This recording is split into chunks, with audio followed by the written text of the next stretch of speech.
घर टूट गए लेकिन इंसानियत जीत गई। राजकोट जंगलेश्वर में हिंदू मुस्लिम यूनिटी की मिसाल।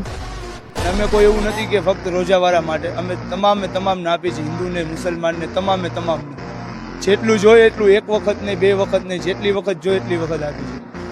રાજકોટના જંગલેશ્વરમાં ડિમોલિશનને આશરે 3 દિવસ વીતી ગયા છે। આશરો ન મળતા અનેક લોકો રસ્તા પર સામાન મૂકીને રહેવા લાગ્યા છે। ઘર વિહોણા લોકો ભૂખ્યા ન રહે તે માટે અનેક લોકો મદદે આવ્યા છે।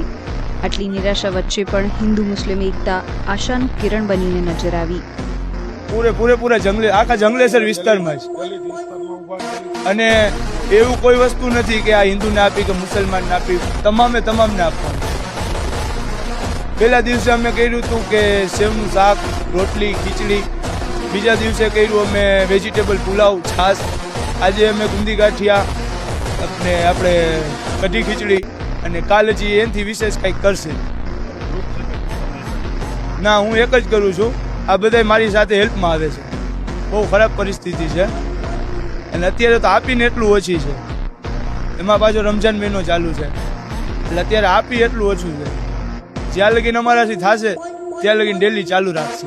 અત્યારે પણ ખબર પડી છે કે ભાઈ ડિમોલિશનમાં ઘણા પરિવારો છે જે વિખૂટા પડી ગયા છે, જેને જમવાનું પણ અત્યારે નથી મળી રહ્યું। એના માટે આપણે આ ચાલુ કર્યું છે જમવાનું।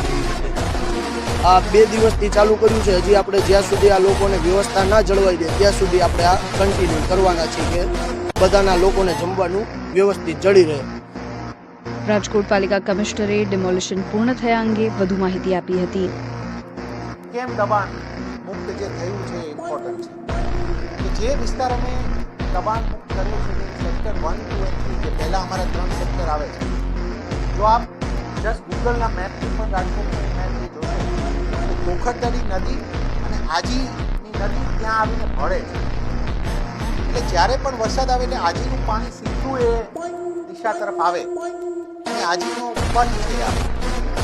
છેલ્લા ઘણા વર્ષોથી આપણે જોઈએ કે દર વર્ષે ત્યાં પૂર આવે અને રેસ્ક્યુ કરવાની સ્થિતિ થાય છે।